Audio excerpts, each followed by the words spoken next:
अस्सलाम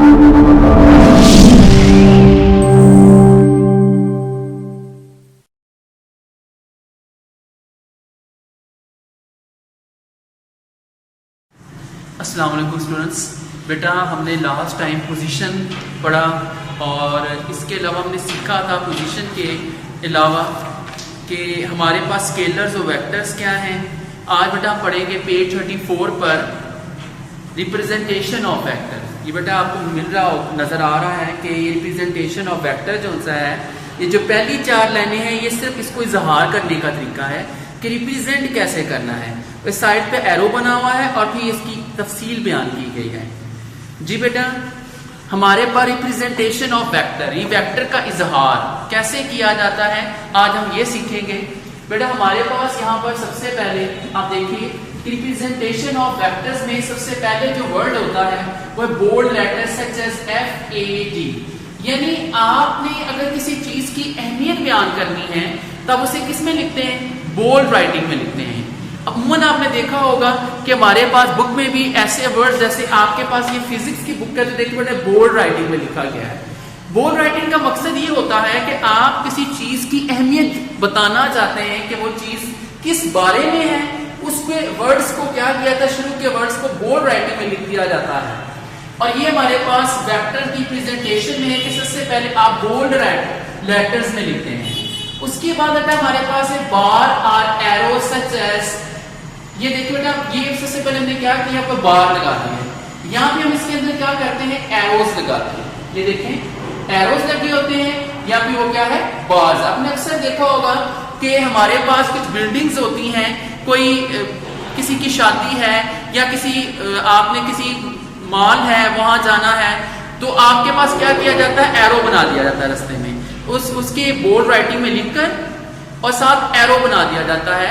और वो एरो रिप्रेजेंट कर रहा होता है उसकी डायरेक्शन को कि आपने इस साइड पे जाना है। इसके represented by line segment with arrow head. हमारे यहाँ पे हम क्या करते हैं कि लाइन बनाते हैं, इसका एक हेड बना देते हैं। देखो बेटा ये A से B हमारे पास एक इस टाइम एक लाइन है जिसके साथ क्या है, हेड है। Length of line AB gives magnitude. ये लाइन जो है हमारे पास किसको जाहिर करती है, मकदार को, यानी मैग्नीट्यूड को जाहिर करती है।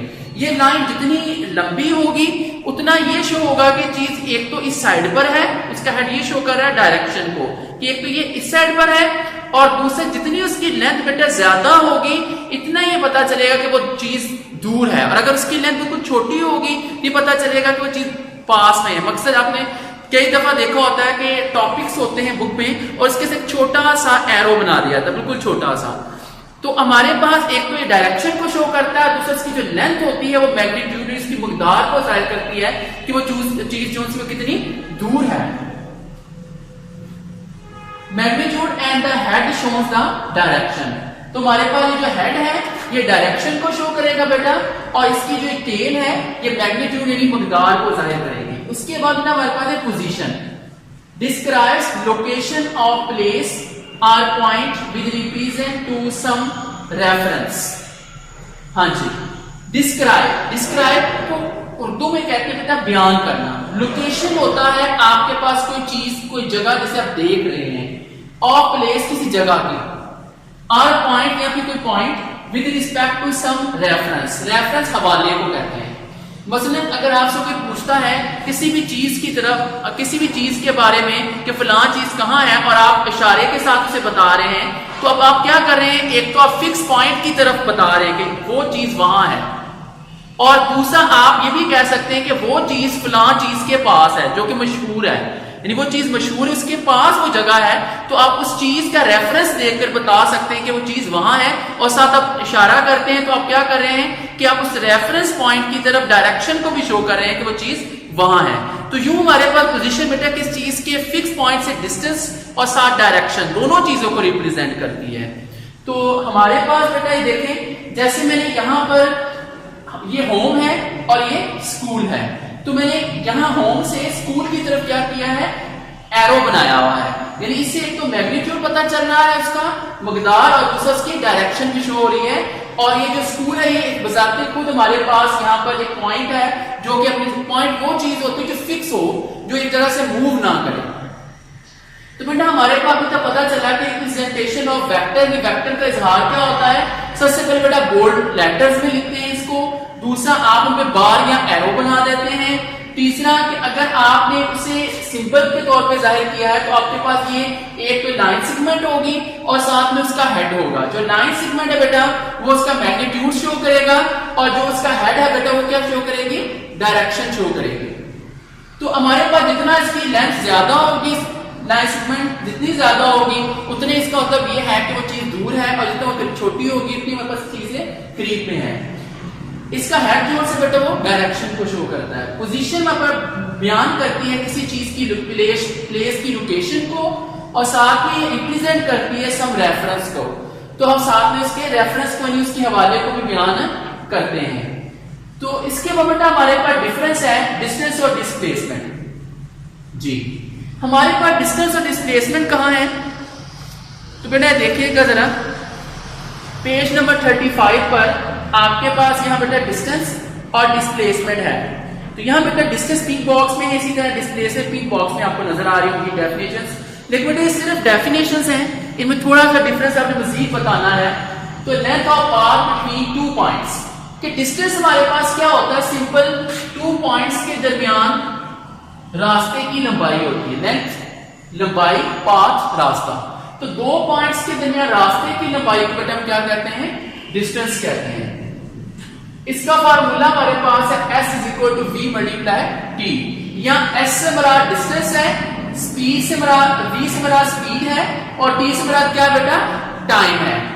तो उसके बाद हमारे पता ही चला कि फार्मूला हमारे पास डिस्टेंस का क्या है, product of speed and time है। इसके बाद क्वांटिटी ये क्या है, स्केलर क्वांटिटी है। स्पीड हमारे पास स्केलर क्वांटिटी है, इसमें से मैग्नीट्यूड जाहिर होता है। सिंबल इसका s है, ये डिस्टेंस को s से जाहिर किया जाता है। उन्हें देखिए मैंने डायग्राम बनाई है। जो डिस्टेंस होता है इसमें खास तौर पे हमारे पास ये नहीं होता कि आपने सीधे सीधे ही रास्ते जाना है। इसमें हमारे पास रास्ता आप कोई भी ले सकते हैं, इसमें पैक डायरेक्शन शो नहीं हो रही होती। जैसे आप रास्ते में जा रहे होते हैं तो लिखा होता है कि फलां चीज इतने किलोमीटर दूर है, ठीक है ना, तो उसमें से मैग्नीट्यूड को जाहिर किया जाता है। अब अगर फर्ज करें आप जो से आप शुमाल से जनूब जा रहे हैं तो दूसरा बंदा हो सकता है मगरिब से जनूब की तरफ चल जाए, तो यानी उनकी शुरू से डायरेक्शन कुछ और होगी लेकिन मंजिल तक जाने का रास्ता वो ढूंढ लेते हैं। तो ये हमारे पास क्या होता है, ये डिस्टेंस होता है। तो यूनिट इसका बेटा मीटर है, ये डिफरेंस में शो नहीं होता, लेकिन क्योंकि इसका यूनिट मीटर है तो इसे मैंने इसको बता दिया ताकि आपकी आसानी रहे। उसके बाद बेटा हमारे पास है डिस्प्लेसमेंट। तो डिस्प्लेसमेंट क्या है, shortest distance between 2 points which has magnitude and direction. अब डिस्टेंस और डिस्प्लेसमेंट डिफरेंस यही है कि हमारे पास जो डिस्टेंस है इसमें सिर्फ मैग्नीट्यूड होता है और साथ में डिस्टेंस ऑफ लेंथ है बिटवीन 2 पॉइंट्स के दरमियान पाथ की। जबकि शॉर्टेस्ट डिस्टेंस हमारे पास डिस्प्लेसमेंट है जो 2 पॉइंट्स के दरमियान होता है, जिसमें मैग्नीट्यूड भी होता है और साथ में डायरेक्शन भी होती है। इसमें डायरेक्शन भी शो की जाती है और साथ में मैग्नीट्यूड भी होता है। और ये बेटा हम आपको फार्मूला डिस्प्ले से छोटे डी से जाहिर करते हैं, v × t है। यहाँ v से बड़ा बेटा वेलोसिटी है, displacement equal to velocity × time. ये बेटा एक वेक्टर क्वांटिटी है तो उसमें डायरेक्शन शो होती है, और सिंपल इसका स्मॉल डी और इसका यूनिट जो सा बेटा हमारे पास डिस्प्लेसमेंट का भी मीटर है। तो बेटा अभी तक हमें जो समझ आई है वो ये है कि हमारे पास डिस्टेंस और डिस्प्लेसमेंट में क्या डिफरेंस है, कि डिस्टेंस जो से है बेटा बेसिकली हमारे पास पाथ होता है, रास्ता होता है बिटवीन 2 पॉइंट्स के, जबकि displacement shortest distance between 2 points है।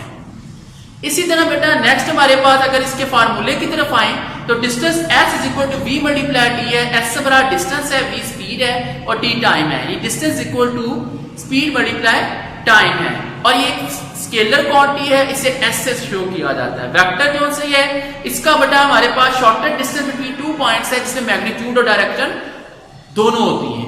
इसके अलावा बेटा इसमें हमारे पास डायरेक्शन में इसका जो फार्मूला है d = v × t है। यहाँ v से बराबर वेलोसिटी × टाइम है, और ये वेक्टर क्वांटिटी बेटा और इसे स्मॉल d से जाहिर किया जाता है। तो बेटा आज हमने सीखा है डिस्टेंस और डिस्प्लेसमेंट के बारे में, इसके अलावा रिप्रेजेंटेशन ऑफ वेक्टर के बारे में। कल इंशाल्लाह ताला बेटा हम इससे आगे बढ़ेंगे। अल्लाह हाफिज।